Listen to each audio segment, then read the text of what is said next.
Oke baik, perkenalkan nama saya Aristotle Sinusimbat. Di sini silakan mempraktekkan tugas 7 dari praktikum keamanan cyber. Di sini kita lab pertama yaitu lab Snort and Firewall Rules. Di sini kita buka CyberOps. Kita sudah buka CyberOps. Di sini kita rubah untuk networknya itu menjadi bridge adapter. Lalu kita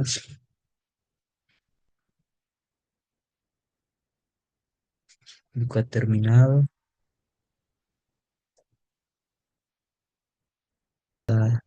pakai sudo, lalu kita masukkan passwordnya, CyberOps. Nah, sudah terkonfigurasi, lalu kita if config. Nah, di sini kita bisa lihat untuk IP address-nya dan subnet max-nya, broadcast-nya. Lanjut ke ping www.cisco.com.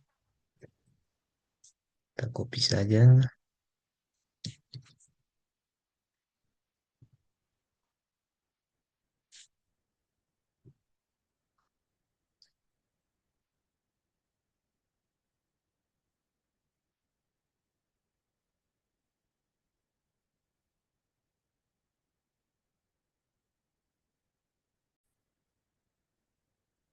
Nah, di sini kita Ctrl C saja untuk menghentikan eh, kode yang sedang berjalan.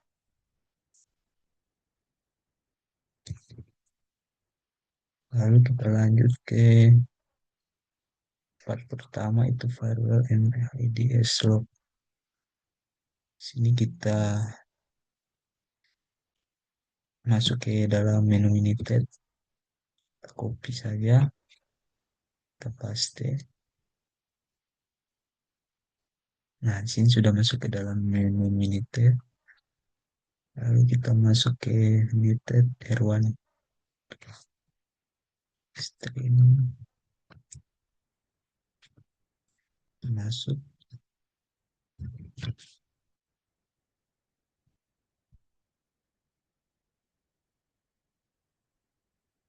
eh, Sel terbuka di jendela untuk pertanyaannya.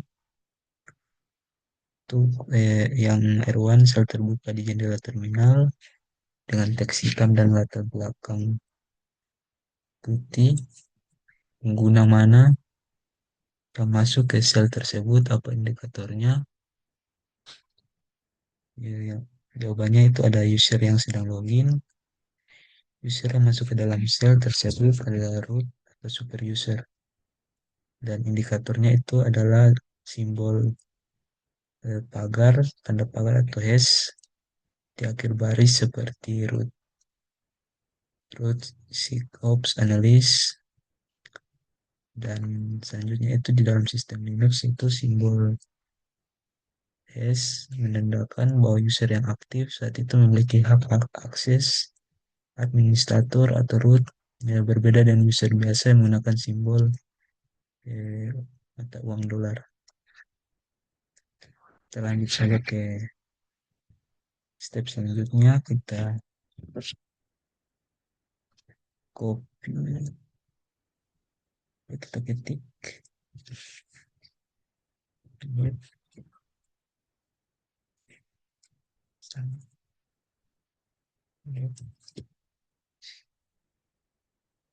super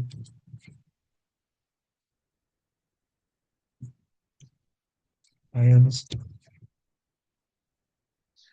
script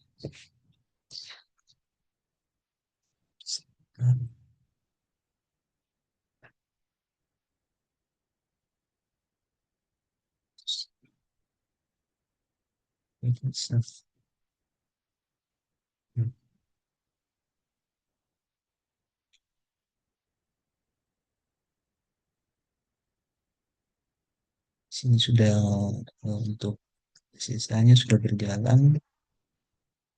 Baik, kita lanjut ke masuk ke ekstrim H5 dan H10.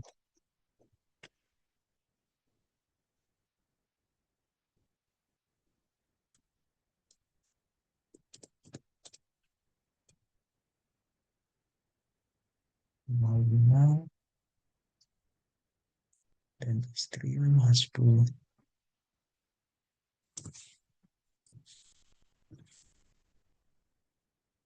Lalu kita masuk ke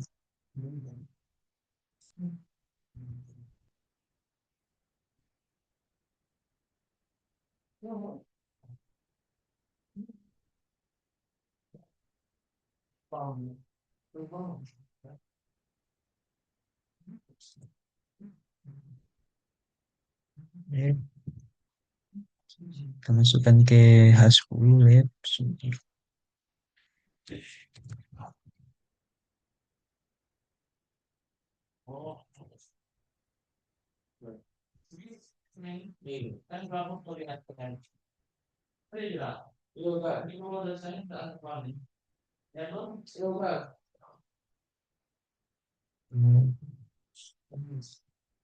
Server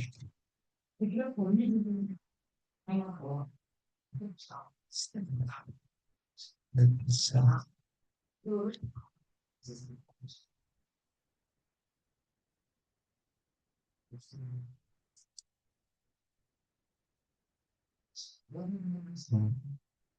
Lanjut lagi di H10 kita ketik net state tunpa. Net state tun. Nah, sini kita bisa lihat untuk TCP-nya. Lalu kita masuk ke step selanjutnya yaitu jalan tadi.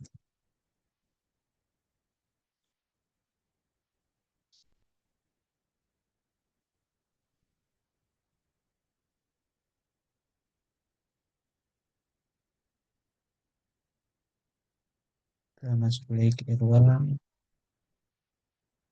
Lalu kita ketik tail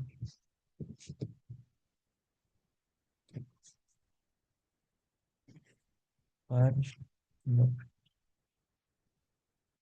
snort.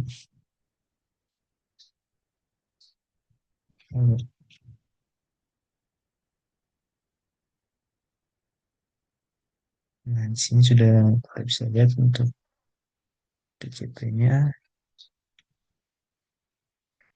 Lalu kita lanjut ke step selanjutnya.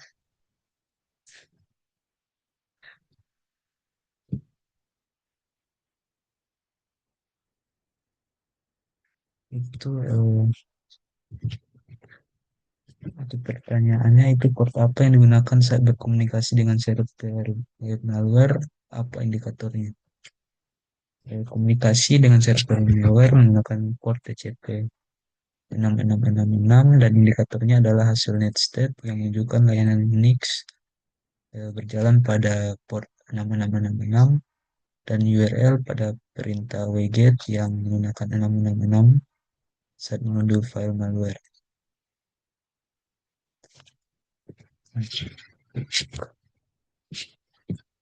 Ya, ini paling mau kelupaan 9 titik 1 titik 302 titik 133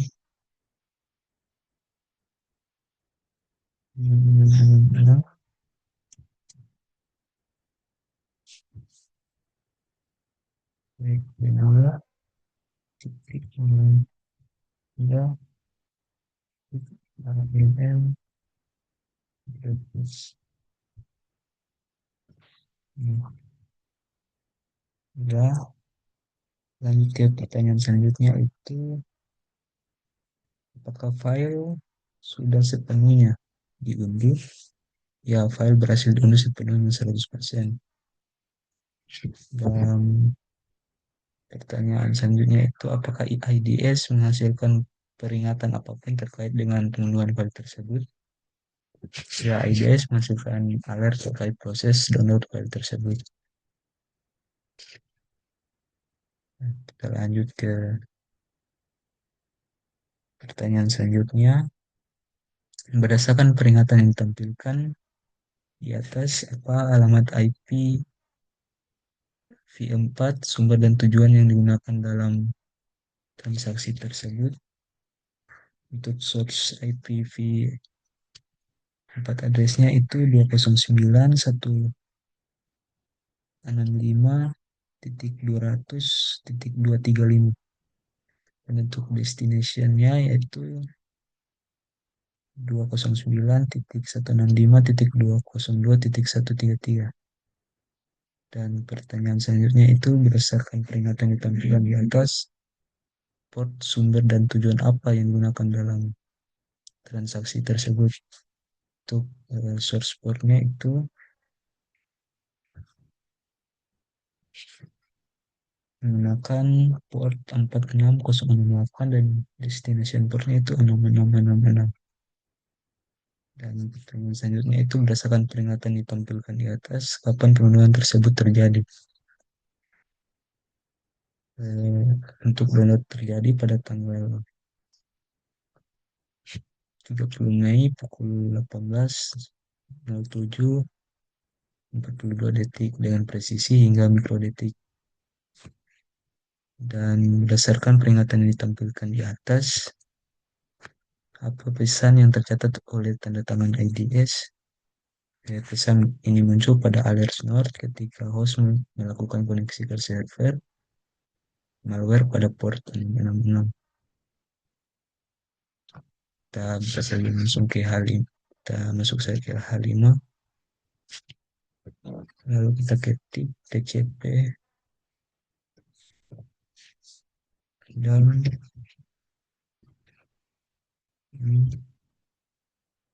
ini PH ini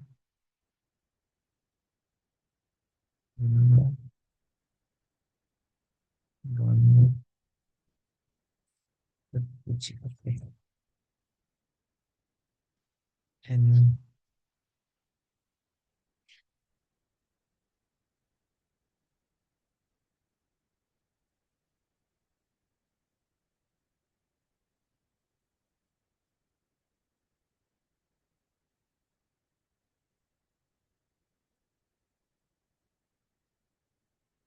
nah di sini kita sudah membuatnya.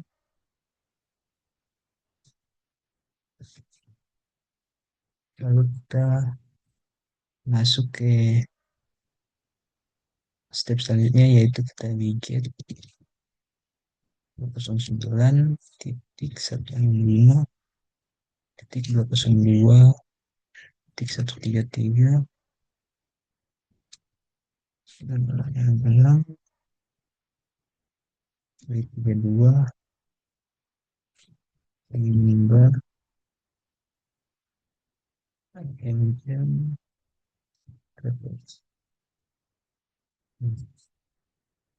sini sudah bisa terlihat di sini. Lalu kita masuk lagi ke stop capture-nya.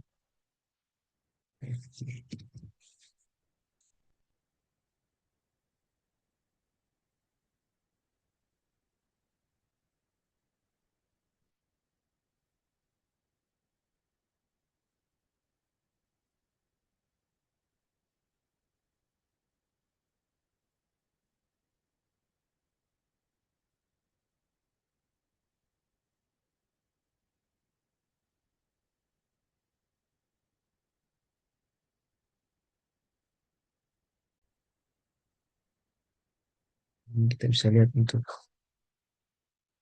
hasilnya. Lalu kita step selanjutnya ls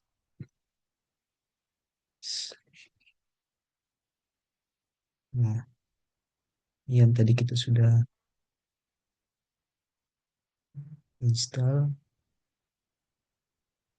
lalu kita masuk ke pertanyaannya,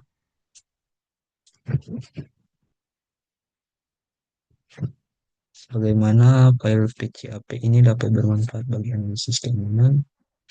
PCAP file sangat berguna bagi analisis keamanan karena berisi seluruh paket jaringan yang ditangkap selama insiden terjadi. Dengan PCAP, analisis dapat mengidentifikasi alamat IP, sumber dan tujuan yang terlibat, menentukan port dan protokol yang digunakan, melihat waktu terjadinya serangan atau aktivitas mencurigakan. Keempat itu menganalisis payload dan isi komunikasi jaringan, melacak unduhan malware dan bahkan mengekstrak file yang diunduh dari capture. Dan yang terakhir itu mengumpulkan bukti forensik untuk investigasi dan pembuatan laporan insiden.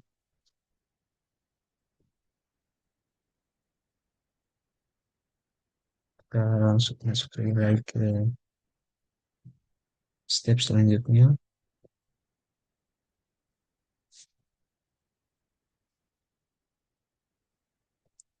Kita masuk lagi ke R1, lalu kita ke IP table.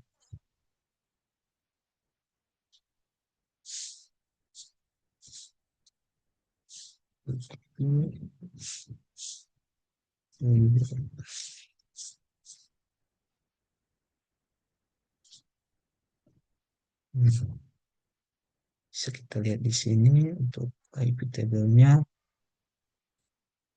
dan untuk pertanyaannya yaitu rantai apa saja yang saat digunakan oleh R1.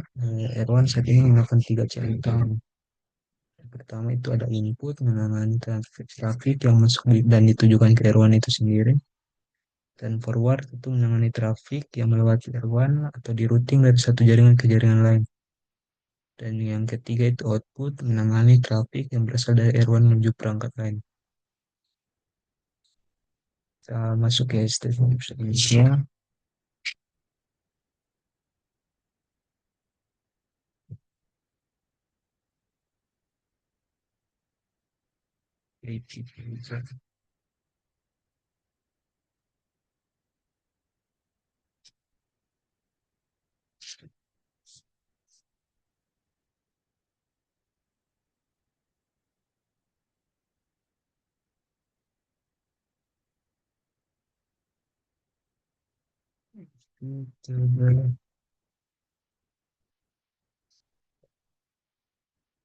Forward, forward,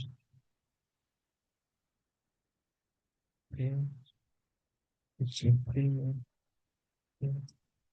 09 titik 155 titik 29 titik 133 gitu.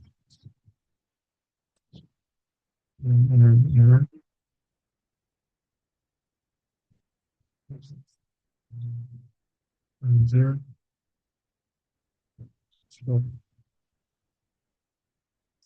sudah, lalu kita menggunakan IP table lagi.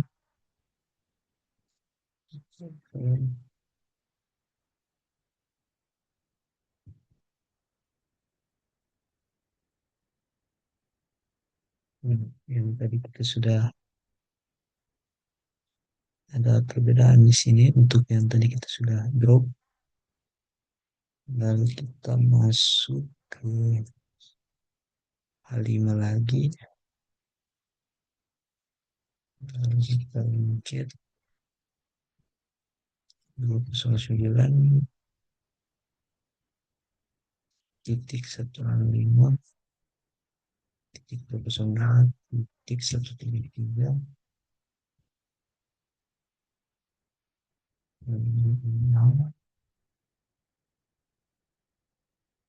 3 0 mm 5x.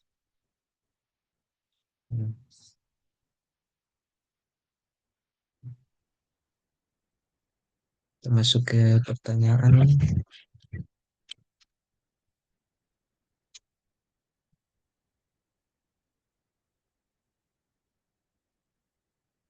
Memasuki CTRL-C itu memedal keunduhan. Jika perlu, apakah unduhan berdasarkan ini? Kali ini jelaskan. Tidak, download tidak berdasarkan ini. Hal ini karena aturan firewall atau IP tables yang diterapkan pada R1 memblokir koneksi ke server malware. Akibatnya itu komunikasi antara klien dan server terganggu sehingga file tidak dapat unduh dengan sukses. Dan untuk pertanyaan selanjutnya itu pendekatan apa yang lebih agresif namun tetap valid untuk memblokir server yang bermasalah. Pendekatan yang lebih agresif namun tetap valid adalah memblokir seluruh lalu lintas menuju dan dari alamat IP server yang berbahaya. Bukan hanya memblokir port tertentu, misalnya port 6666. Dengan cara ini, semua komunikasi dengan server malware akan dihentikan. Dan meskipun server tersebut mencoba menggunakan port atau layanan lain.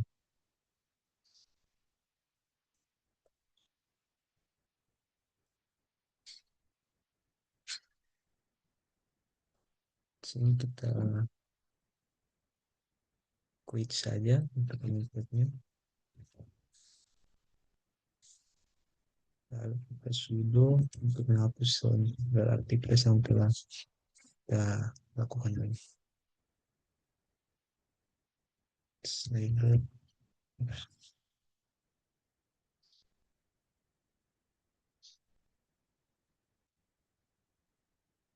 Oke,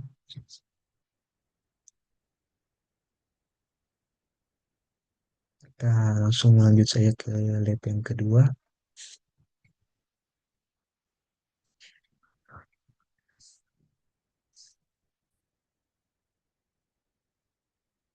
Lab kedua yaitu convert data untuk universal format. Di sini kita saja masuk ke dalam lab support filenya, yaitu kita ketik cd titik lab titik support titik file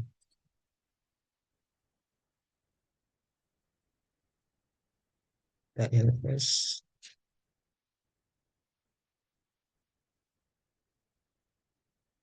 Nah, sini kita bisa lihat untuk application pop.log-nya itu. Lalu kita masuk lagi ke AWK begin. Kita masuk. Nah, kita bisa lihat tuh ke tanggalnya dan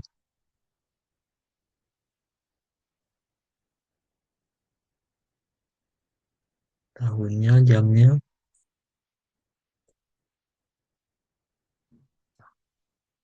Dan untuk AWK itu memanggil interpreter AWK, dan begin ini mendefinisikan awal dari naskah, dan tanda kurung itu ini mendefinisikan tindakan yang dilakukan di setiap baris file text input. Sebuah script AWK dapat memiliki beberapa tindakan. If sama dengan OIF.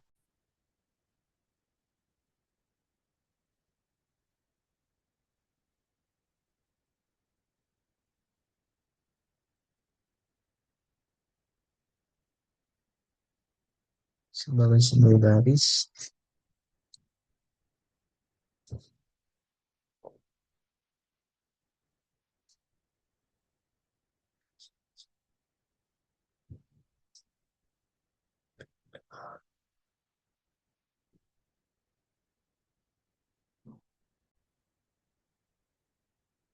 lanjut ke fs sama dengan OFS, sama dengan tanda petik buka kurung, tutup kurung, itu mendefinisikan pemisah kolom yaitu pembatas sebagai simbol garis. File teks yang berbeda mungkin menggunakan karakter pembatas yang berbeda untuk memisahkan kolom. Operator ini memungkinkan pengguna untuk menentukan karakter apa yang digunakan sebagai pemisah kolom dalam file teks saat ini. Dan untuk $3-nya ini mengacu pada nilai di kolom ketiga dari barisan ini. Dan strf time-nya itu adalah fungsi internal AWK yang dirancang untuk bekerja dengan waktu. Di antara tanda kurung adalah untuk persen C dan $3-nya itu di antara tanda kurung adalah parameter yang diteruskan ke fungsi ini. Dan untuk aplikasi in epoch.log-nya itu adalah berkas teks masukan yang akan dimuat dan digunakan karena sudah berada di dalam file pendukung laboratorium atau lab support.filenya,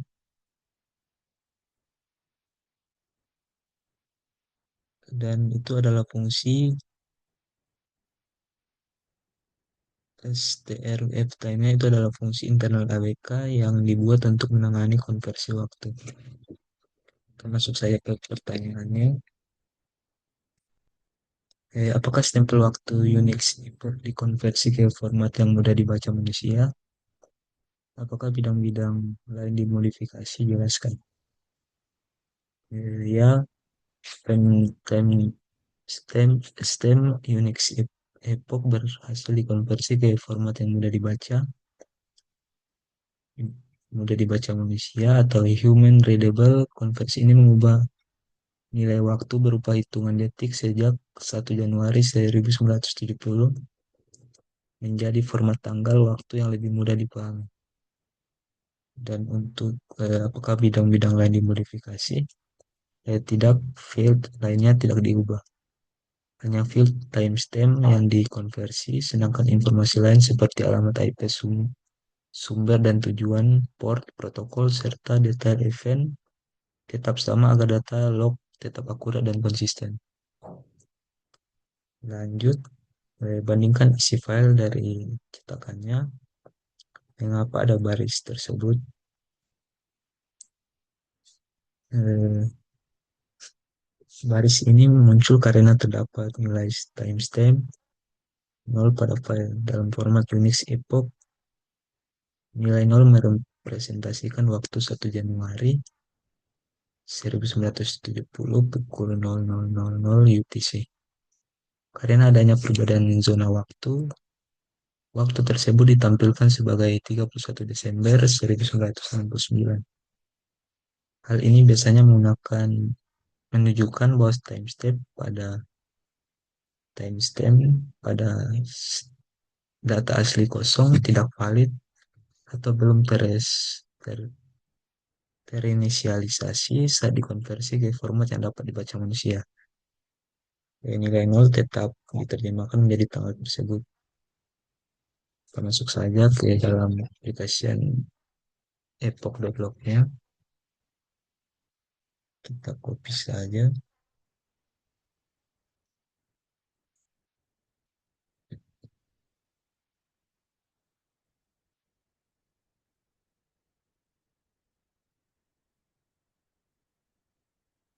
Nah, untuk outputnya itu apakah sudah benar? Ya, output sekarang sudah benar.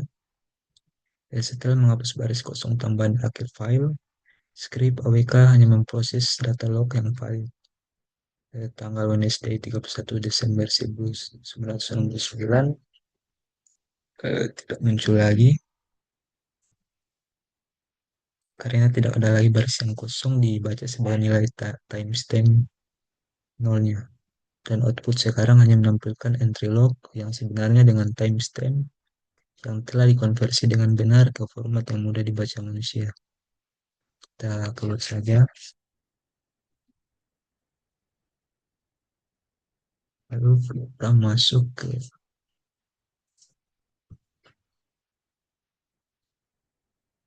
step selanjutnya.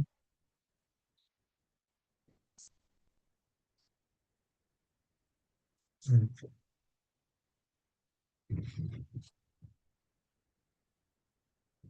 Apakah yang dicetak oleh perintah di atas, apakah ini yang diharapkan? Eh, Tidak ada yang ditampilkan di layar terminal. Hal ini karena output dari perintah AWK dialihkan ke atau redirect ke file application in human.log-nya itu menggunakan operator simbol lebih besar. Dan untuk apakah ini yang diharapkan? Ya, ini adalah perilaku yang diharapkan. Operator simbol lebih besar ini menyimpan hasil output ke dalam file, sehingga terminal tidak menampilkan hasilnya secara langsung untuk melihat isinya.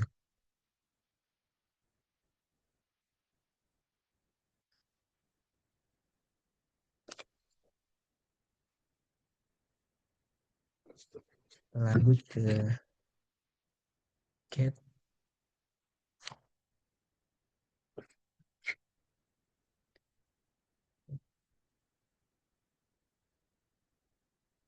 Nah, bisa log entry-nya. Lalu kita lanjut ke normalisasi timestamp in apac log file. Kita copy.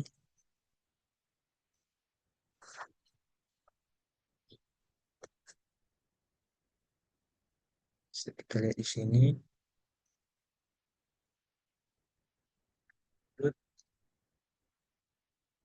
Meskipun mencetak hasil di layar script,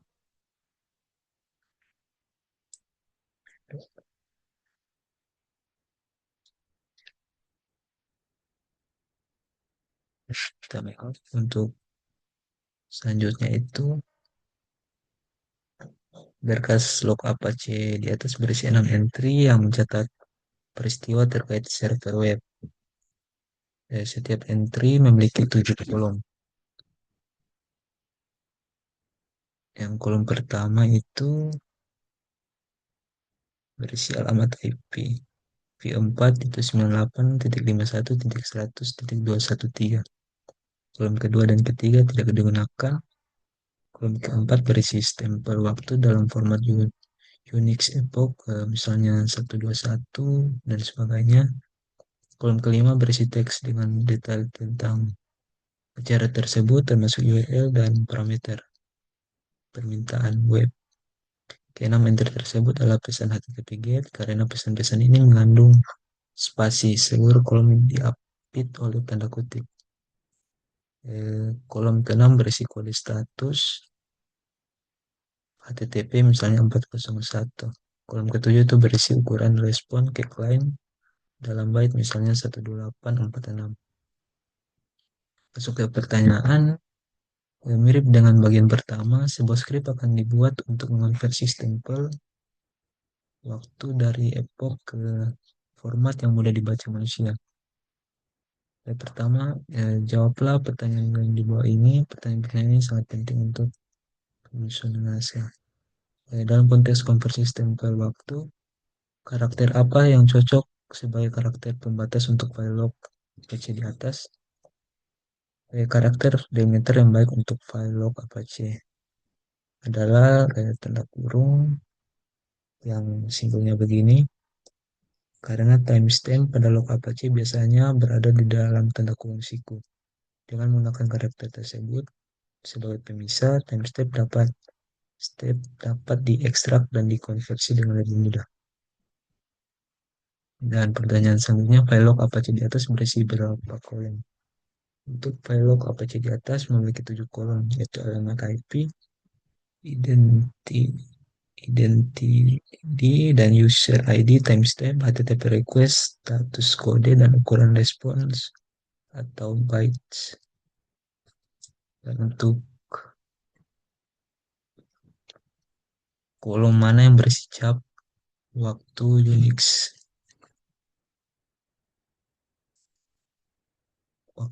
epoch. Unix epoch timestamp terdapat pada kolom keempat, yaitu nilai yang berada di dalam tanda kurung siku. Misalnya 121 1600. Kita lanjut saja ke step selanjutnya.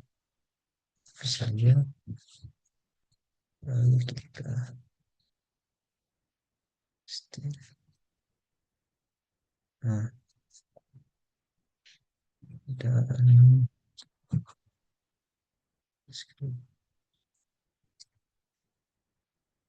apakah skrip tersebut berhasil mengonversi stempel waktu dengan benar? Jelaskan hasilnya. Tidak, skrip tidak berhasil mengonversi timestamp dengan benar karena file field timestamp masih mengandung tanda kurung siku. Fungsi start time itu memerlukan nilai Unix epoch berupa angka murni, sehingga output yang dihasilkan tidak menampilkan tanggal dan waktu yang benar.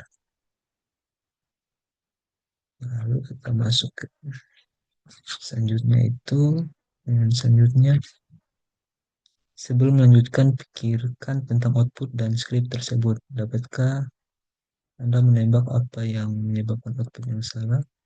Apakah script tersebut salah atau perbedaan yang relevan antara output tersebut? Application in epoch.log dan Apache in epoch.log. Ya, untuk output yang salah disebabkan oleh perbedaan format file log karena script OWK. Yang salah pada application in epoch.log. Timestamp berupa angka unik epoch murni, sedangkan pada Apache in epoch.log itu timestamp berada di dalam tanda kurung siku. Karakter tambahan tersebut menyebabkan strf time itu tidak dapat mengonversi timestamp dengan benar. Kita fix saja problemnya. Tapi lalu pasti. Nah,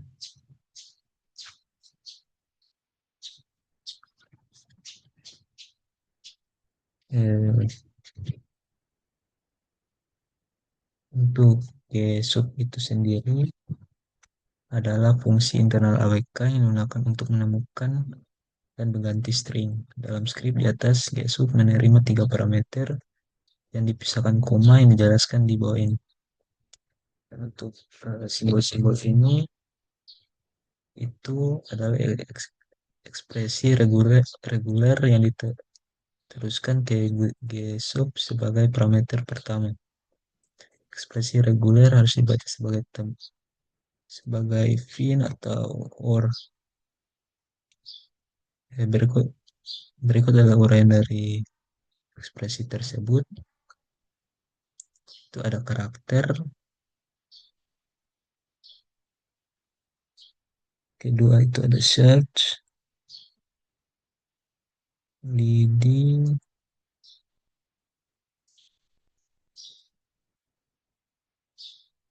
dan seterusnya. Lalu ada tanda petik, ini menunjukkan tidak ada karakter atau string kosong. Dan $4 itu ini memberitahukan GSUB untuk hanya mengerjakan kolom keempat.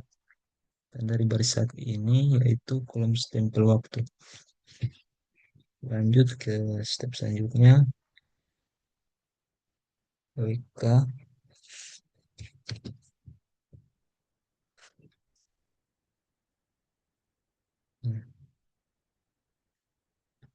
Apakah skrip tersebut berhasil mengonversi stempel waktu dengan benar? Kali ini jelaskan misalnya. Ya, skrip berhasil mengonversi timestamp dengan benar.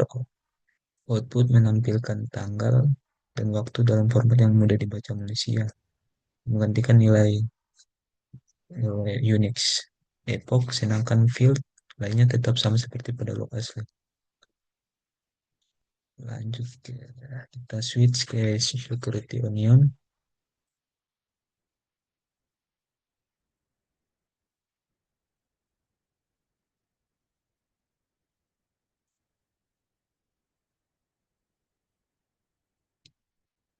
Lalu kita buka terminal.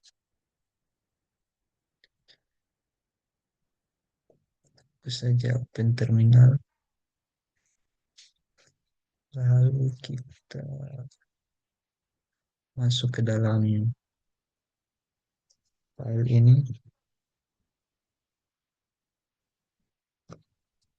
Kita paste saja. Nah, kita sudah masuk ke dalam ke direktorinya. Lalu kita ls. Nah, bisa lihat di sini. Lalu selanjutnya kita masuk ke direktori current.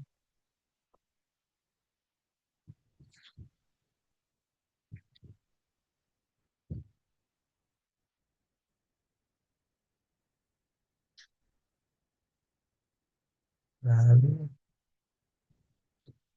ls. Hmm. Selanjutnya kita masuk ke direktori sensor data lagi.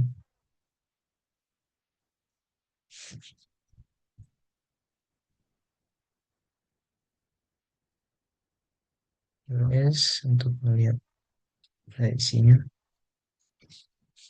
Nah, lanjut kita ls.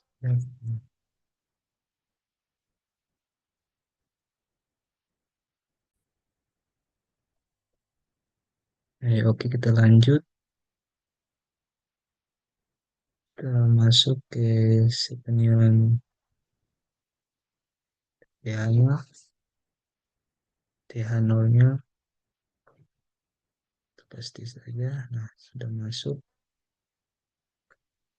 Lalu kita masuk lagi ke CD, masuk ke direktori lain lagi.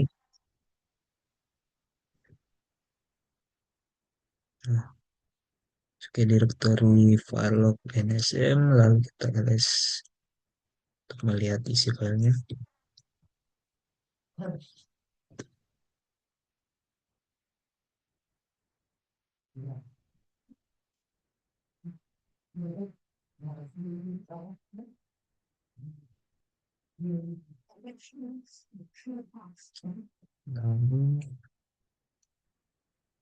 Lalu untuk pertanyaannya itu untuk tools setnya itu fungsinya adalah untuk eh, memonitor log, integritas file, registry, rootkit, dan aktivitas sistem untuk mendeteksi ancaman pada host. Pentingnya itu membantu mendeteksi aktivitas mencurigakan yang tidak selalu terlihat pada lalu lintas jaringan seperti perubahan file sistem atau eskalasi hak akses. Dan posisi dalam workflow security analysisnya itu digunakan pada tahap monitoring dan detection untuk mengumpulkan serta menganalisis log dari host dan server. Tools pull pulled portnya itu adalah alat untuk mengunduh, mengelola, memperbarui, dan mengaktifkan rule snore secara otomatis. Dan pentingnya itu memastikan IDS selalu menggunakan rute terbaru sehingga dapat mendeteksi ancaman yang baru muncul. Posisi dalam workflow security analisisnya itu digunakan pada tahap maintenance dan update sistem IDS sebelum proses monitoring berlangsung. Dan tools Spinix-nya itu Spinix adalah mesin pencarian atau search engine yang mengindeks data log agar pencarian dan analisis data dalam jumlah besar menjadi lebih cepat.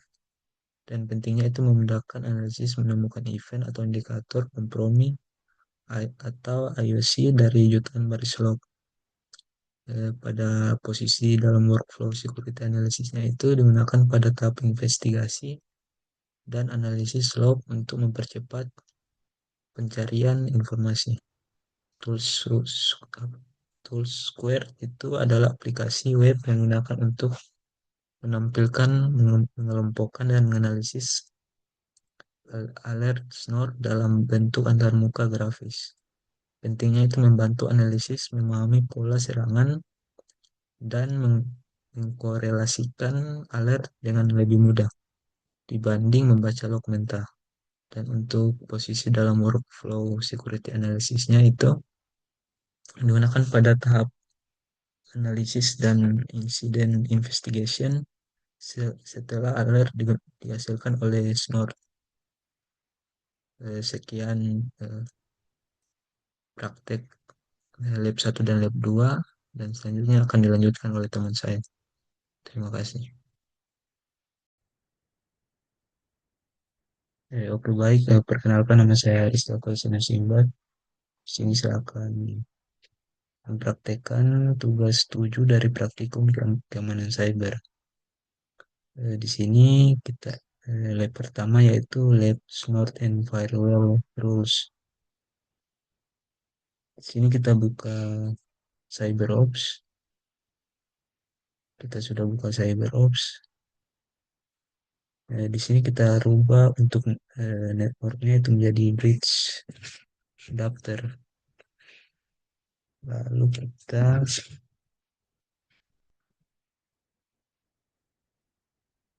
buka terminal.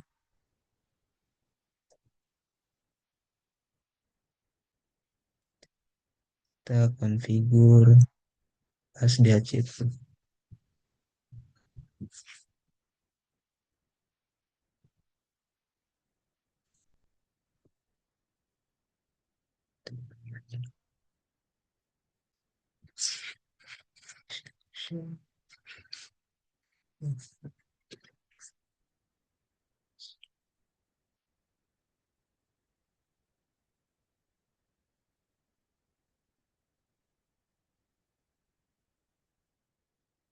This is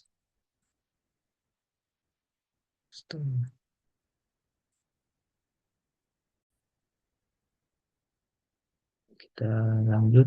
Di sini kita pakai sudo.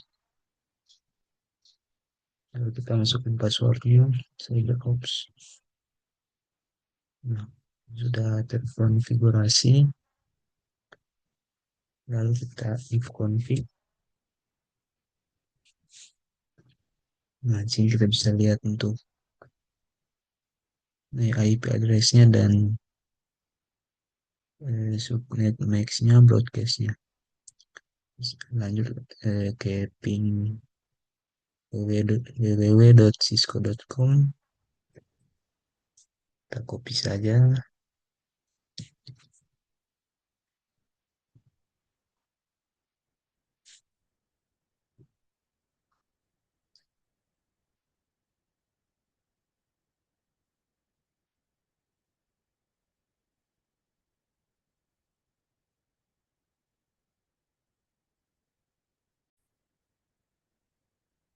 Nah, di sini kita Ctrl C saja untuk menghentikan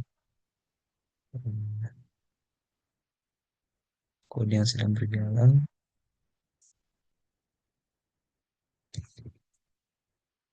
Lalu kita lanjut ke part pertama itu firewall and IDS log.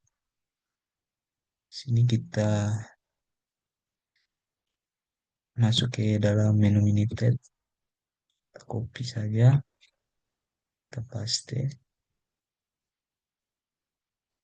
Nah, di sini sudah masuk ke dalam menu Minitab. Lalu kita masuk ke Minitab R1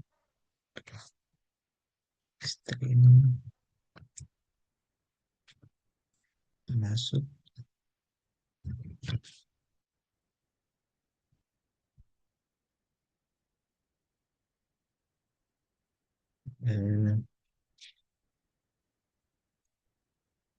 Sel terbuka di jendela untuk pertanyaannya.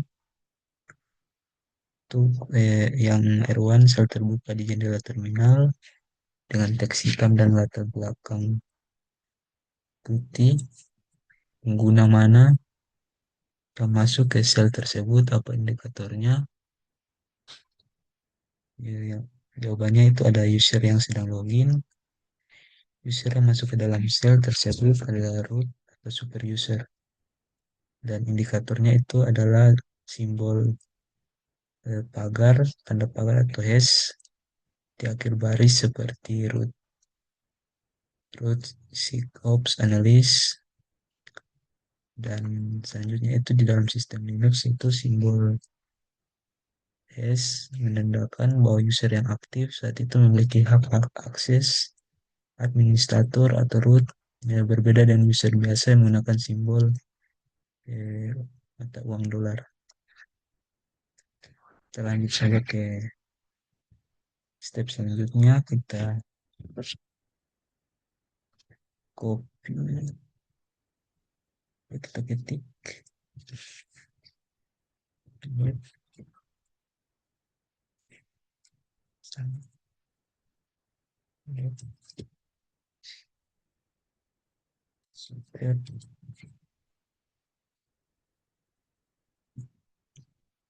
files script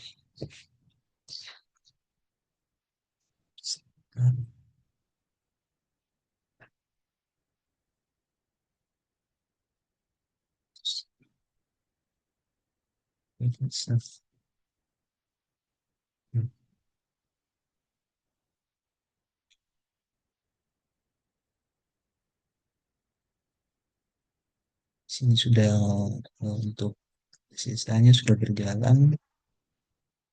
Baik, kita lanjut ke masuk ke ekstrim H5 dan H10.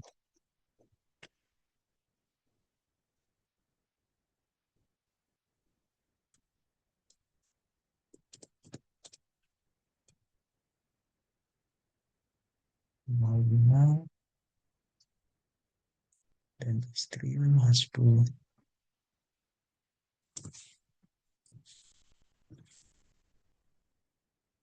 Lalu kita masuk ke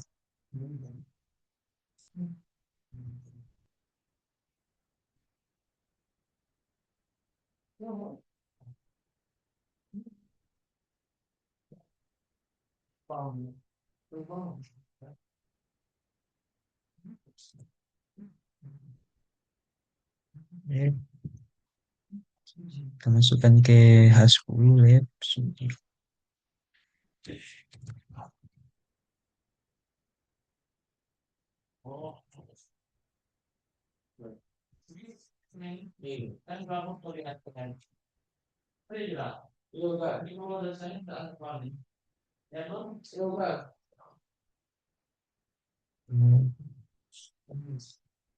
Server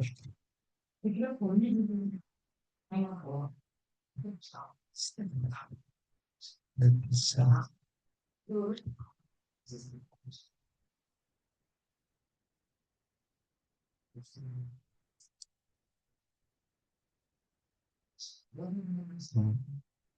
Lanjut lagi di H10 kita ketik netstate tunpa. Netstate tunpa. Nah, sini kita bisa lihat untuk TCP-nya. Lalu kita masuk ke step selanjutnya, yaitu jalan tadi.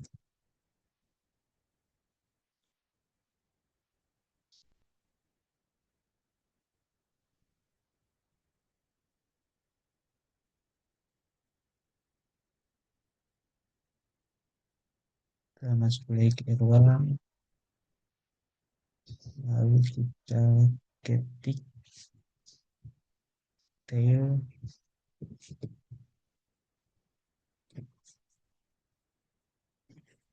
var snort.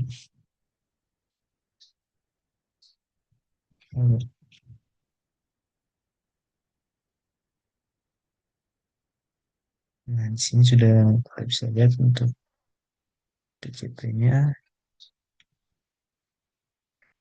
Lalu kita lanjut ke step selanjutnya,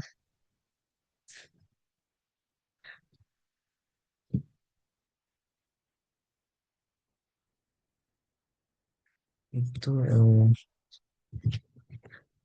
Untuk pertanyaannya itu port apa yang digunakan saat berkomunikasi dengan server web malware? Apa indikatornya? Komunikasi dengan server malware menggunakan port TCP 6666 dan indikatornya adalah hasil netstate yang menunjukkan layanan Unix berjalan pada port 6666 dan URL pada perintah wget yang menggunakan 6666 saat mengunduh file malware.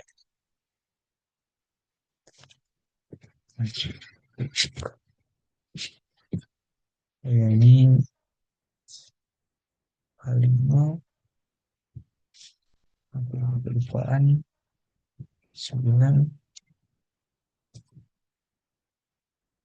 titik sebelumnya titik 302 titik 133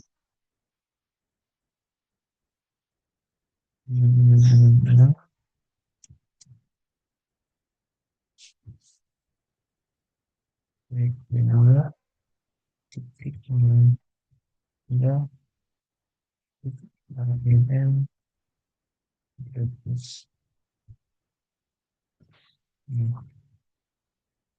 ya, lanjut ke pertanyaan selanjutnya itu apakah file sudah sepenuhnya diunduh?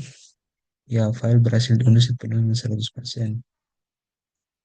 Dan pertanyaan selanjutnya itu apakah IDS menghasilkan peringatan apapun terkait dengan pengunduhan file tersebut? Ya, IDS menghasilkan alert terkait proses download file tersebut. Nah, kita lanjut ke pertanyaan selanjutnya. Berdasarkan peringatan yang ditampilkan di atas, apa alamat IP v4 sumber dan tujuan yang digunakan dalam transaksi tersebut? Untuk source IP v4 addressnya itu 209.165.200.235. Dan untuk destinationnya yaitu 209.165.202.133. Dan pertanyaan selanjutnya itu berdasarkan peringatan yang ditampilkan di atas, port sumber dan tujuan apa yang digunakan dalam transaksi tersebut. Untuk source portnya itu menggunakan port 46068 dan destination portnya itu 66666. Dan pertanyaan selanjutnya itu berdasarkan peringatan ditampilkan di atas, kapan pembunuhan tersebut terjadi? Eh, untuk download terjadi pada tanggal 30 Mei pukul 18.07.42 dengan presisi hingga mikrodetik. Dan berdasarkan peringatan yang ditampilkan di atas, apa pesan yang tercatat oleh tanda tangan IDS? Pesan ini muncul pada alert node ketika host melakukan koneksi ke server malware pada port 66. Kita bisa saja langsung ke H5. Kita masuk saja ke H5. Lalu kita ketik TCP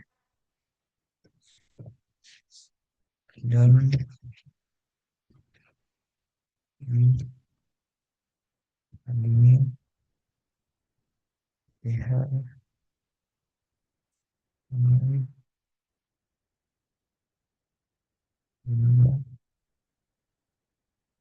download TCP and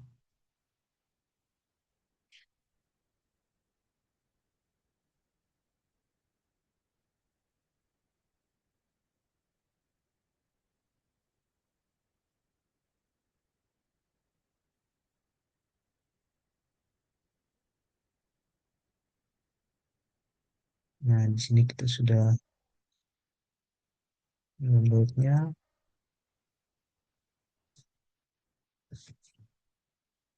Lalu kita masuk ke step selanjutnya yaitu kita widget.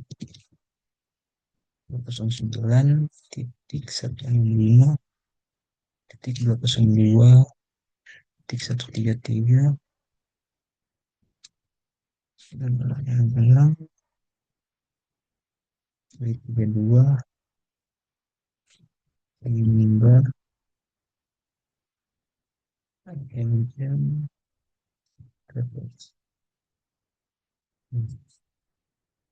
Sini sudah bisa terlihat di sini.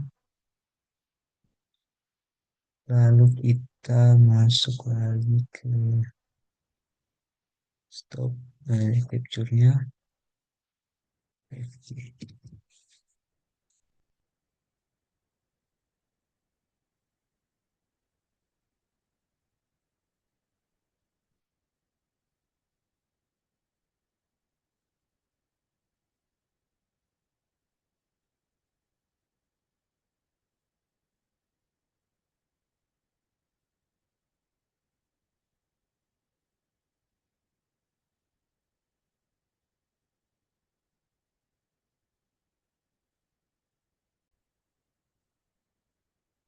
Kita bisa lihat untuk hasilnya. Lalu kita step selanjutnya ls.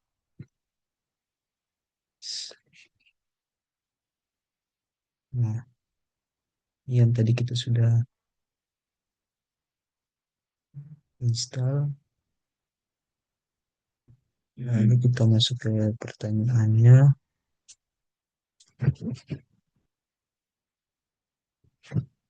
Bagaimana file PCAP ini dapat bermanfaat bagi analisis keamanan? PCAP file sangat berguna bagi analisis keamanan karena berisi seluruh paket jaringan yang ditangkap selama insiden terjadi. Dengan PCAP, analisis dapat mengidentifikasi alamat IP, sumber dan tujuan yang terlibat, menentukan port dan protokol yang digunakan, melihat waktu terjadinya serangan atau aktivitas mencurigakan. Keempat itu menganalisis payload dan isi komunikasi jaringan, melacak unduhan malware dan bahkan mengekstrak file yang diunduh dari capture. Dan yang terakhir itu mengumpulkan bukti forensik untuk investigasi dan pembuatan laporan insiden.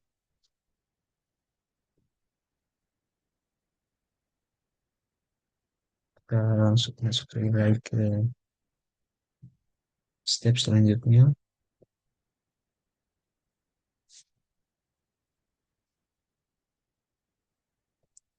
Kita masuk lagi ke R1. Lalu kita ke IP legal.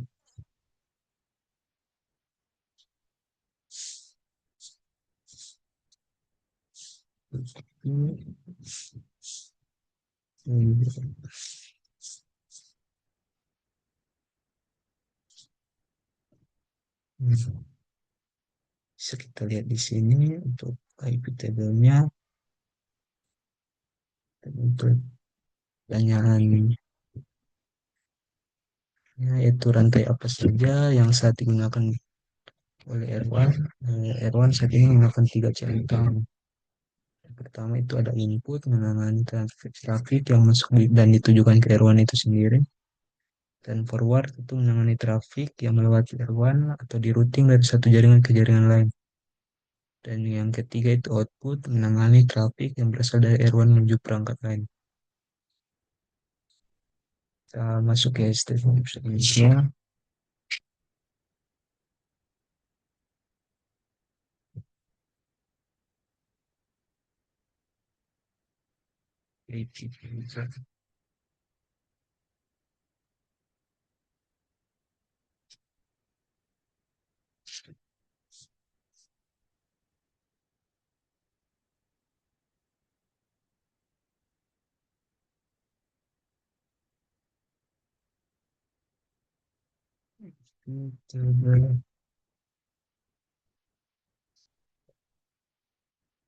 Forward, forward,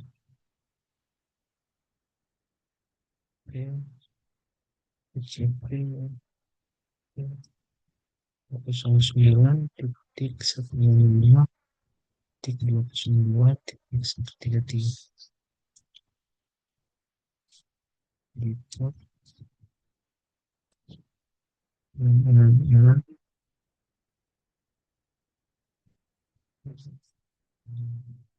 Anjir,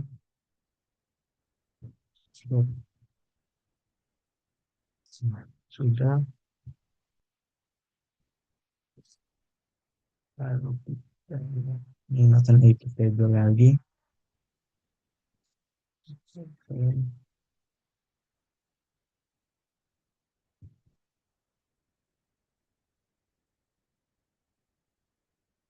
Yang tadi kita sudah ada perbedaan di sini untuk yang tadi kita sudah drop. Lalu kita masuk ke H5 lagi.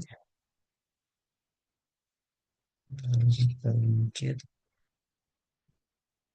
209 titik 165 titik 209 titik 133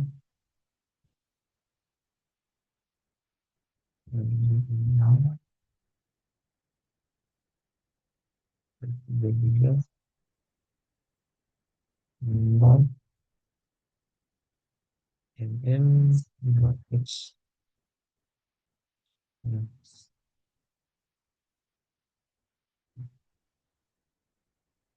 kita masuk ke pertanyaan.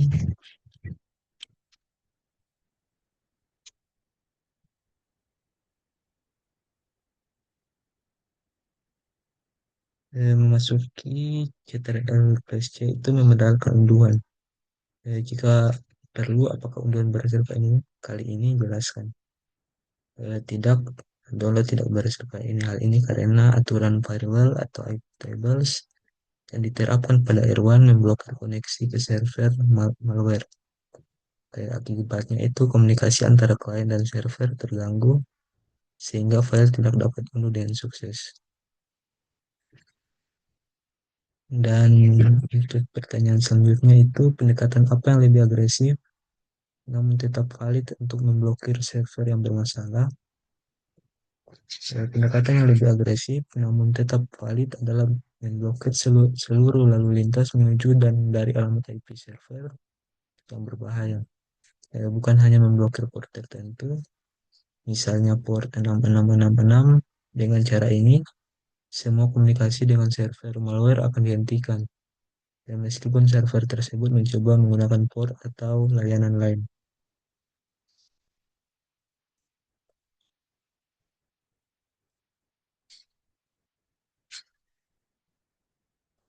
Sini kita quit saja untuk mengikutnya. Lalu kita sudo untuk menghapus berarti press yang telah kita lakukan lagi. Slider.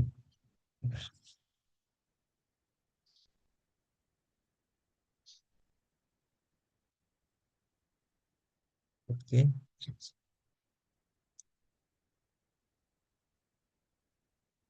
kita langsung lanjut saya ke lab yang kedua.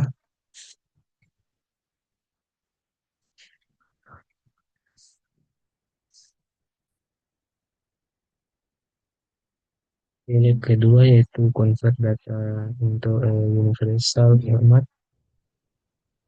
Di sini kita saja masuk ke dalam lab support filenya yaitu kita ketik cd titik lab titik support titik file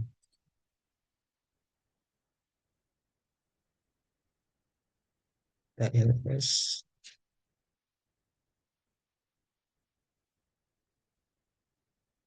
Nah, sini kita bisa lihat untuk application pop.log-nya itu. Lalu kita masuk lagi ke klik ke begin, kita masuk. Nah, kita bisa lihat untuk tanggal tanggalnya dan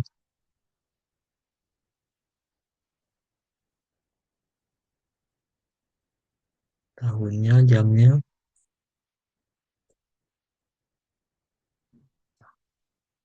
dan itu AWK itu memanggil interpreter AWK, dan begin ini mendefinisikan awal dari naskah, dan tanda kurung itu ini mendefinisikan tindakan yang dilakukan di setiap baris file text input. Ya, sebuah script AWK dapat memiliki beberapa tindakan. If S sama dengan OF.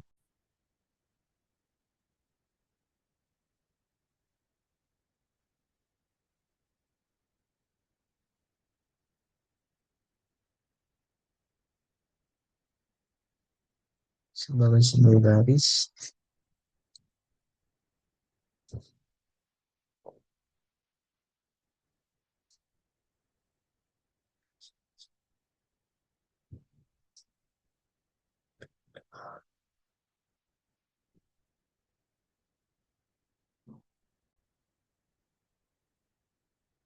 lanjut ke FS sama dengan OFS, sama dengan tanda petik buka kurung, tutup kurung, itu mendefinisikan pemisah kolom yaitu pembatas sebagai simbol garis.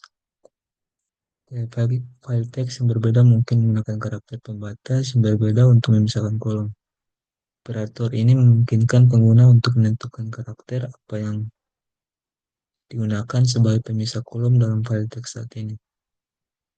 Dan untuk $3-nya ini mengacu pada nilai di kolom ketiga dari barisan ini. Dan strf time-nya itu adalah fungsi internal AWK yang dirancang untuk bekerja dengan waktu. Di antara tanda kurung adalah untuk persen C dan $3-nya itu di antara tanda kurung adalah parameter yang diteruskan ke fungsi ini. Dan untuk aplikasian in epoch.log-nya itu adalah berkas teks masukan yang akan dimuat dan digunakan karena sudah berada di dalam file pendukung laboratorium atau lab support.filenya,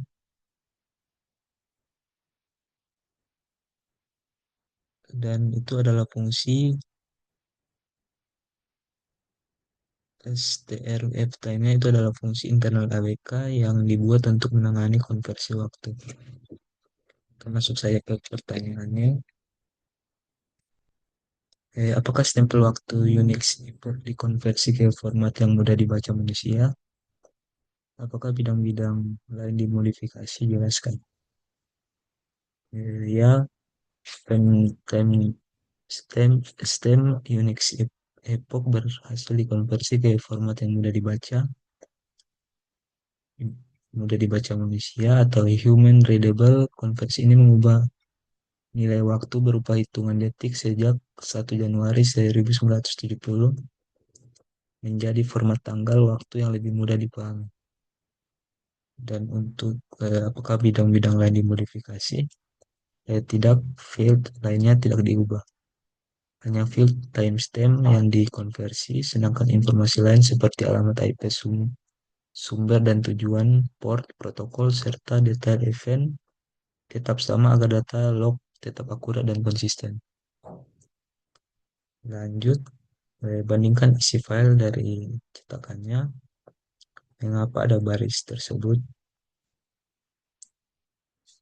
Eh, Baris ini muncul karena terdapat nilai timestamp 0 pada file dalam format Unix Epoch. Nilai 0 merepresentasikan waktu 1 Januari 1970 pukul 00.00 UTC.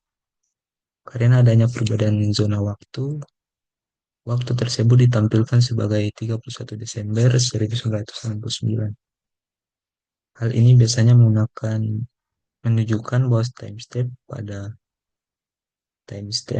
pada data asli kosong, tidak valid, atau belum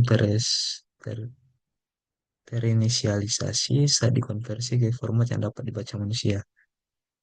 Nilai nol tetap diterjemahkan menjadi tanggal tersebut. Kita masuk saja ke dalam aplikasi epoch.log-nya. Kita copy saja.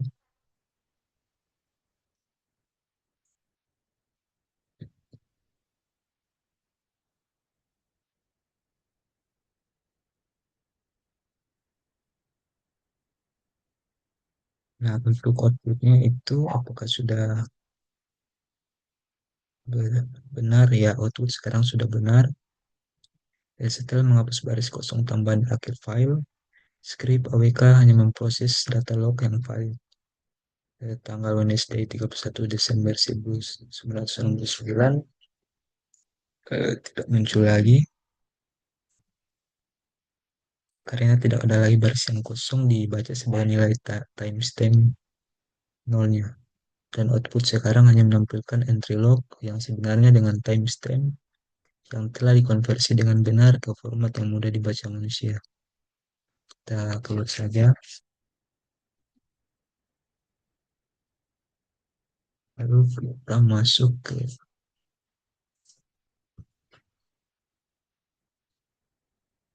step selanjutnya.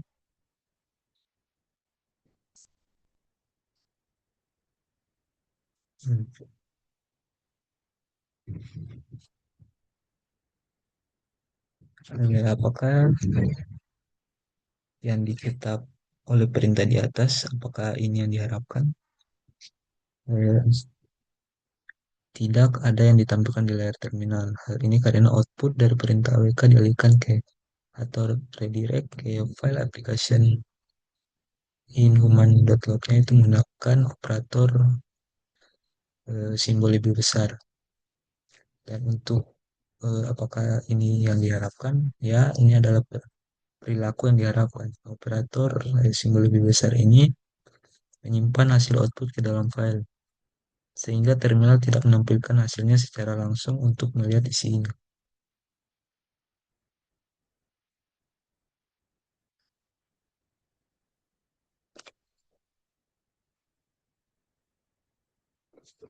Lanjut ke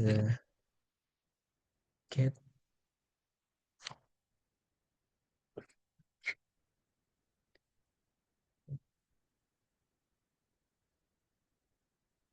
Nah, ini saya log entry-nya. Lalu kita lanjut ke normalisasi timestamp in ABCD log file. Kita copy.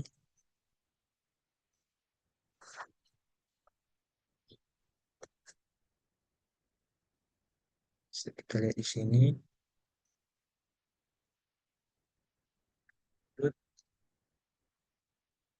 Meskipun mencetak hasil di layar script,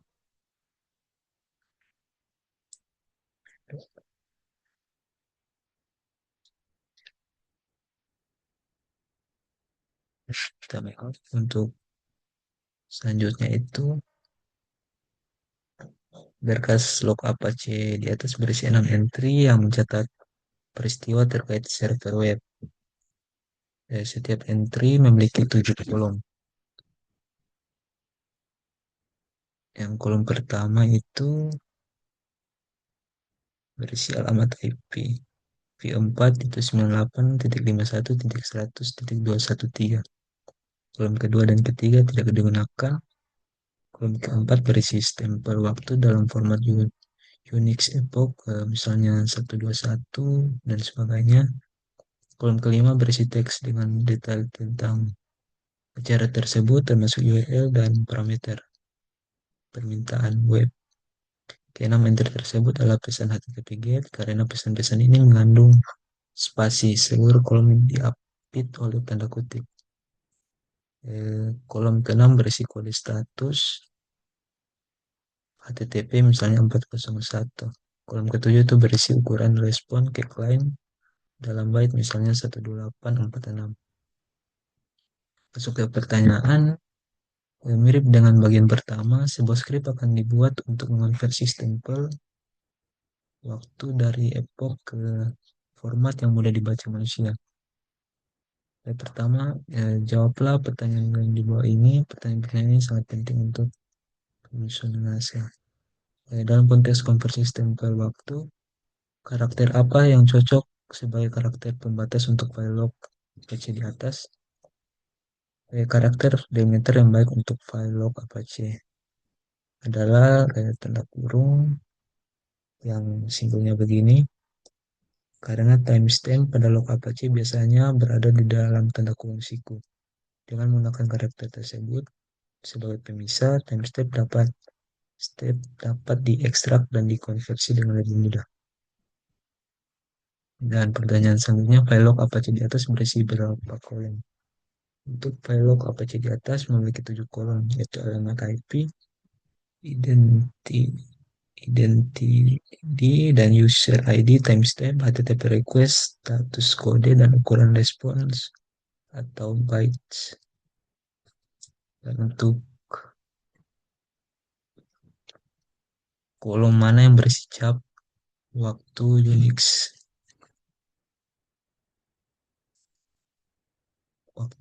epoch, Unix epoch times timestamp terdapat pada kolom keempat, yaitu nilai yang berada di dalam tanda kurung siku. Misalnya 121 907 1600. Kita lanjut saja ke step selanjutnya. Saja lalu kita step. Nah, dan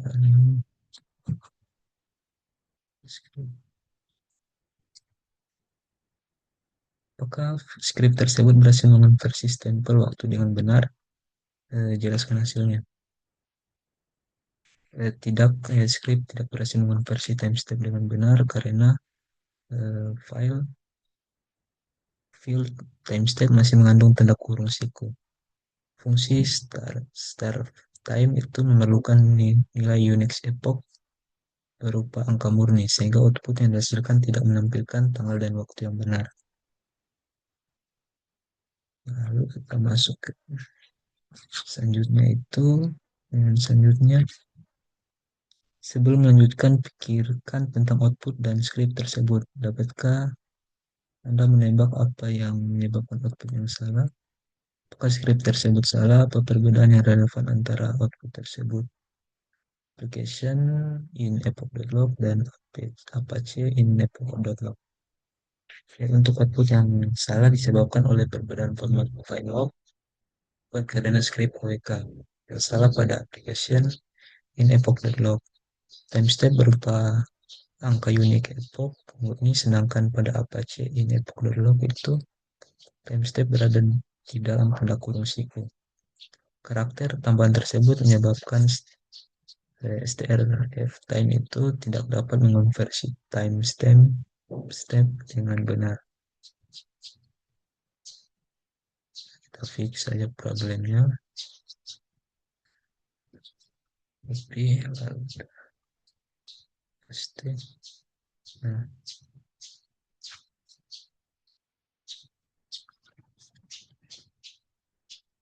eh,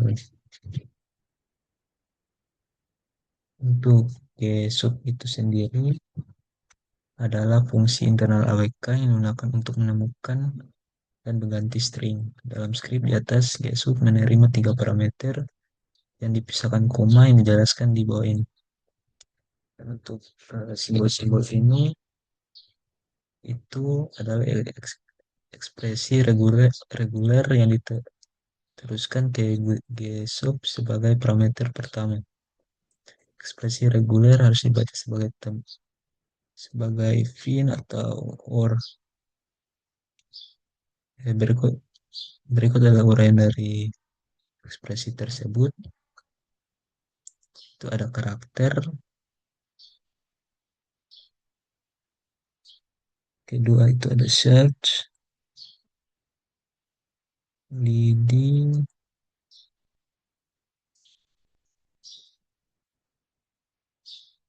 dan seterusnya. Lalu ada tanda petik, ini menunjukkan tidak ada karakter atau string kosong.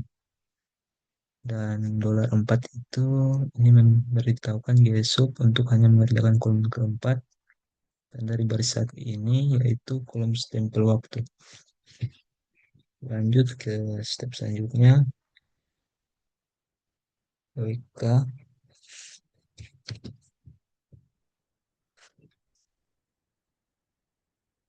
Hmm. Apakah skrip tersebut berhasil mengonversi stempel waktu dengan benar? Kali ini jelaskan misalnya. Ya, skrip berhasil mengonversi timestamp dengan benar.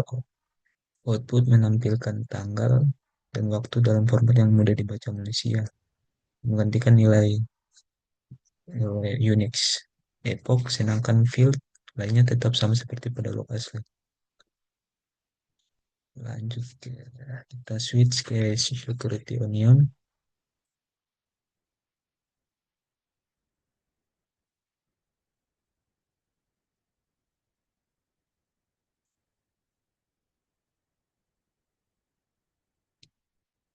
Lalu kita buka terminal, itu saja open terminal. Lalu kita masuk ke dalam file ini, kita paste saja. Nah, kita sudah masuk ke dalam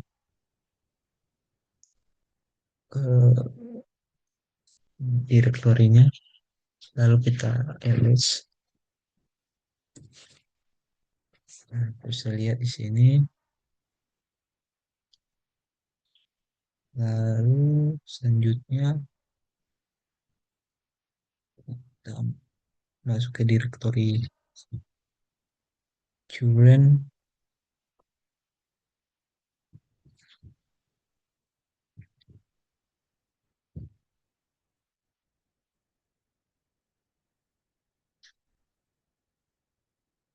Lalu ls. Hmm.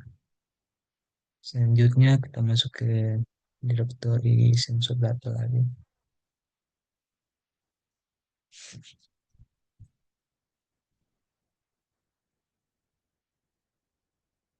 ls untuk melihat isinya. Nah, lanjut kita ls.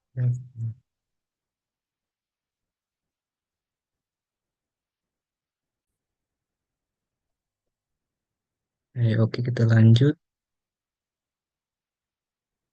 Kita masuk ke segmen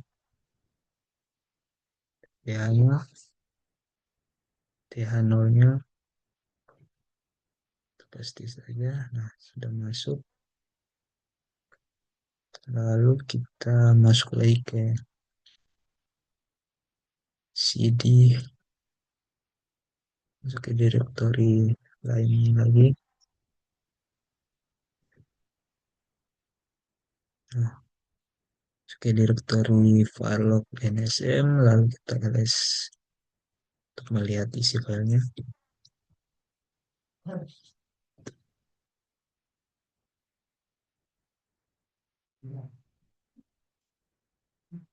Lalu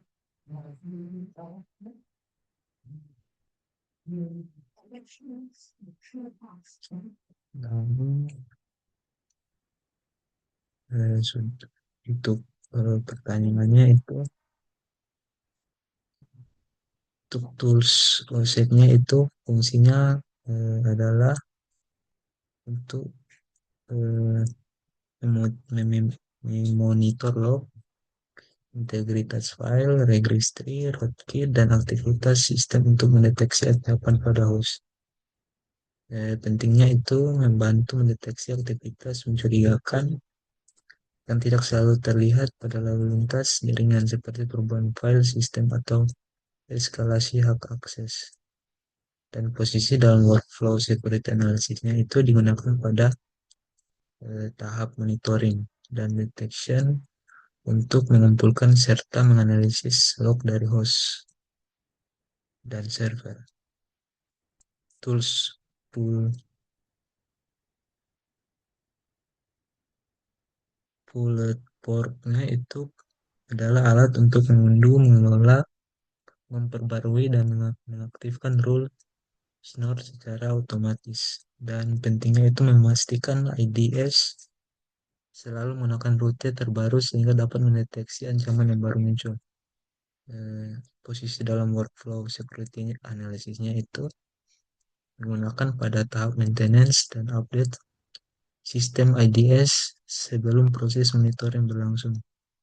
Dan tools Spinix-nya itu Spinix adalah mesin pencarian atau search engine yang mengindeks data log agar pencarian dan analisis data dalam jumlah besar menjadi lebih cepat. Dan pentingnya itu memudahkan analisis menemukan event atau indikator kompromi atau IOC dari jutaan baris log. Pada posisi dalam workflow security analisisnya itu digunakan pada tahap investigasi dan analisis log untuk mempercepat pencarian informasi. Tools, Tools Square itu adalah aplikasi web yang digunakan untuk menampilkan, mengelompokkan, dan menganalisis alert snore dalam bentuk antarmuka grafis. Pentingnya itu membantu analisis, memahami pola serangan, dan mengkorelasikan alert dengan lebih mudah dibanding membaca log mentah. Dan untuk posisi dalam workflow security analysisnya itu digunakan pada tahap analisis dan incident investigation setelah alert dihasilkan oleh Snort. Sekian praktek lab 1 dan lab 2 dan selanjutnya akan dilanjutkan oleh teman saya. Terima kasih. Baik, perkenalkan nama saya Jeremy Kristalin Datu dengan NIM 0099. Pada kali ini saya akan melanjutkan modul di lab Extract and Executable from PCAP. Nah, untuk lab ini sendiri itu adalah lab yang memahami bagaimana file yang pernah diunduh melalui jaringan dapat ditemukan kembali dari file paket capture atau PCAP. PCIP sendiri ini berisi rekaman paket jaringan, sehingga jika ada aktivitas download melalui HTTP, isi file tersebut bisa dianalisis dan diekstrak menggunakan Wireshark. Untuk langkah pertama, kita membuka VirtualBox Manager dan klik kanan di CyberOps Workstation, lalu Setting, dan buka bagian Network.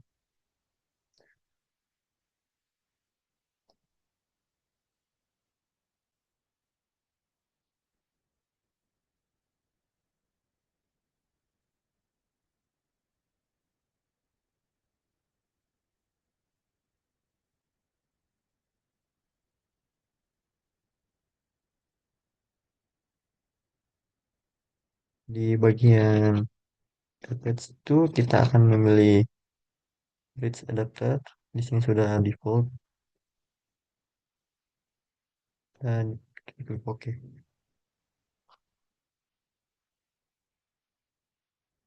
Ya, kita akan masuk ke CyberOps.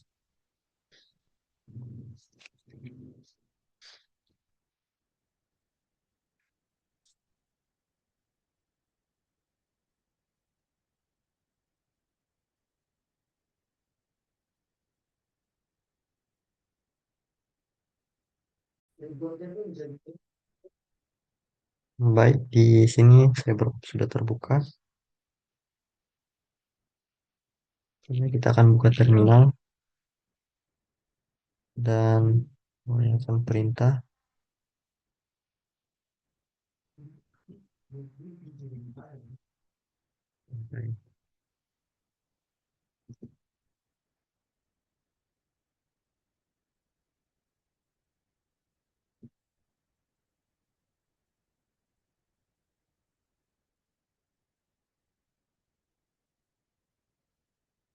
Baik,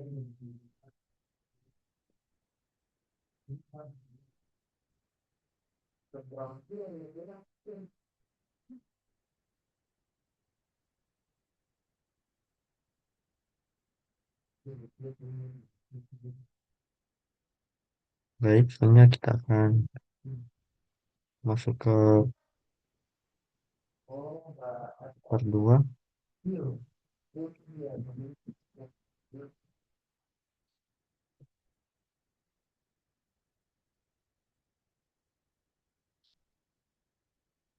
Ini kita akan menerapkan perintah.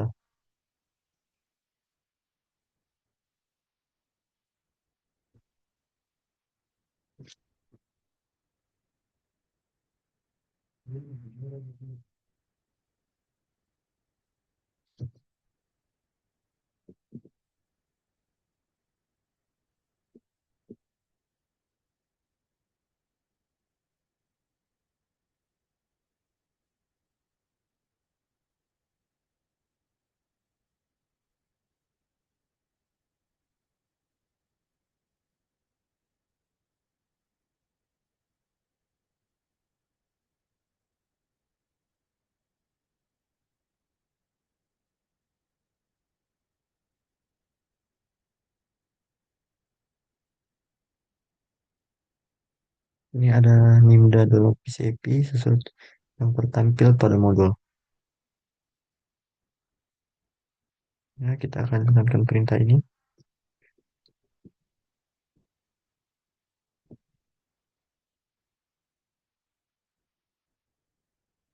Dan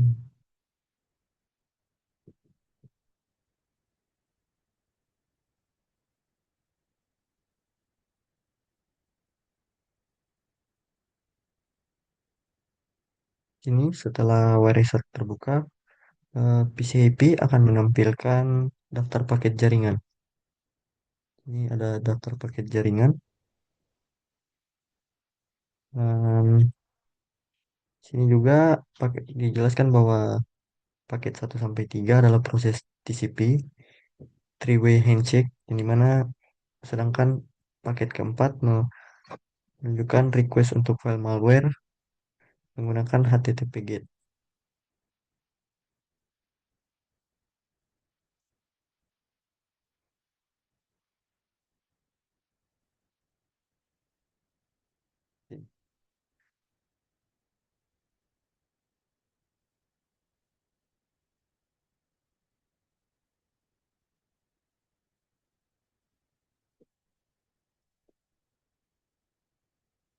Nah, kita akan klik paket 4. Kemudian di Hypertext Protocol,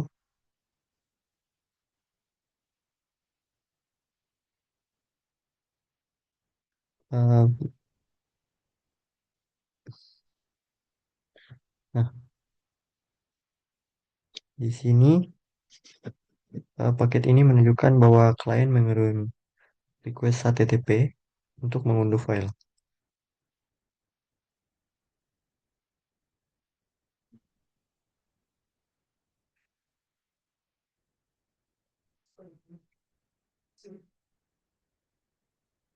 Hmm.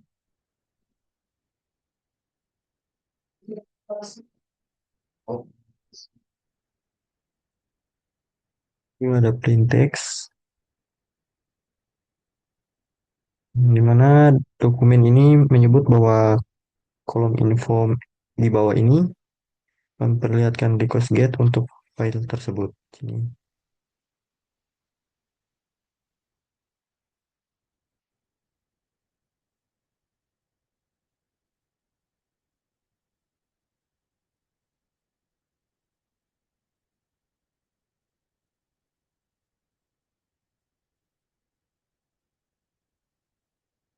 Di kanan pada ini, lalu kita pilih untuk follow TCP stream.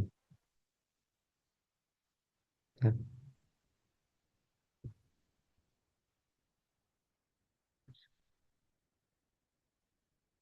sini Wireshark akan membuka jendela baru yang menampilkan seluruh aliran komunikasi TCP antara klien dan server.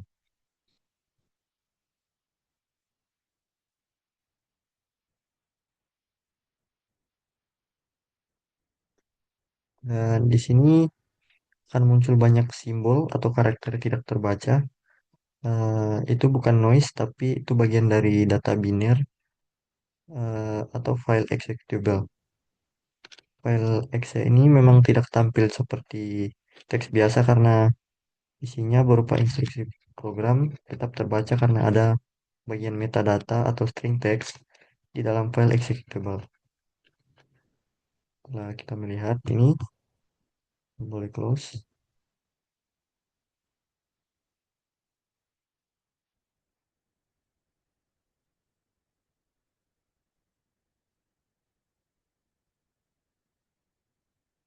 Dan selanjutnya kita akan ke part 3 yaitu extract downloaded file from PCAP. Eh, karena file diunduh melalui HTTP, website bisa mengekspor objek HTTP.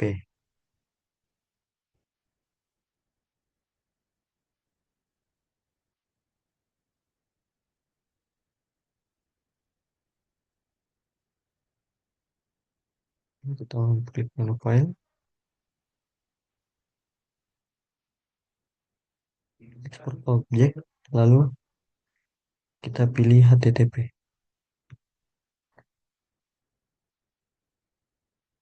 Setelah itu, Wireshark akan menampilkan daftar objek HTTP yang ditemukan dalam PCAP. Dalam ini yang muncul objek adalah itu paket number 309 dengan nama file w32 nimda imm.txt. Dokumen ini sendiri menjelaskan bahwa hanya file ini yang muncul karena capture hanya berisi traffic download file tersebut.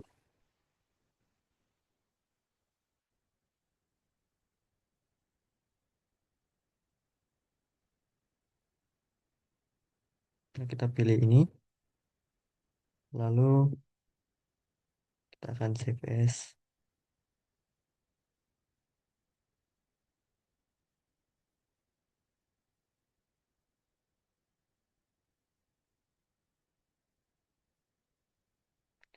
Lalu kita akan arahkan ke home.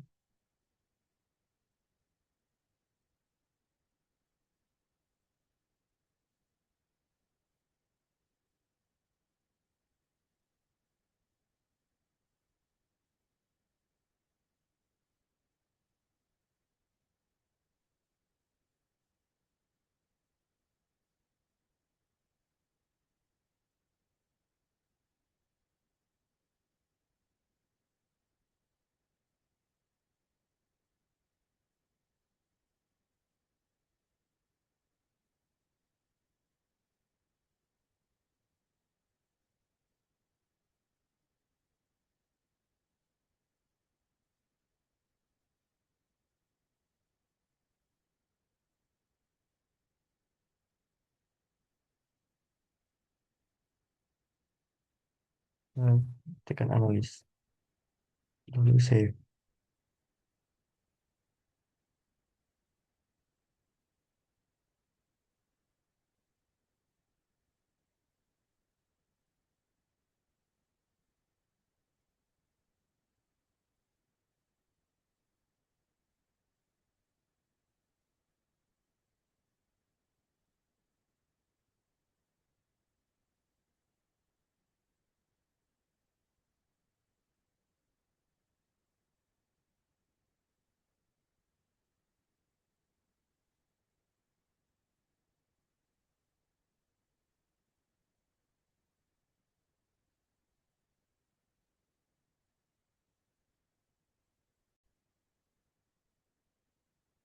Save di folder analis.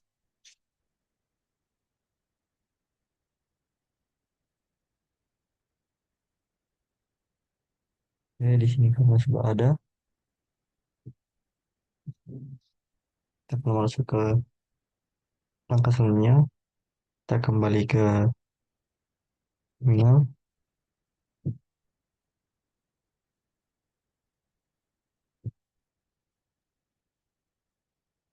Kita akan melakukan perintah ini.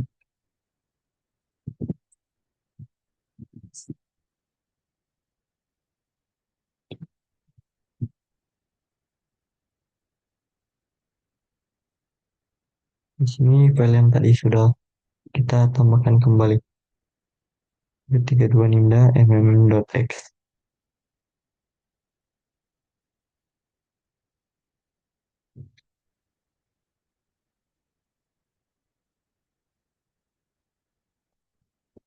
Nah, kita akan klik ke ini. Ini ada yang file, misal lengkap mengenai file ini.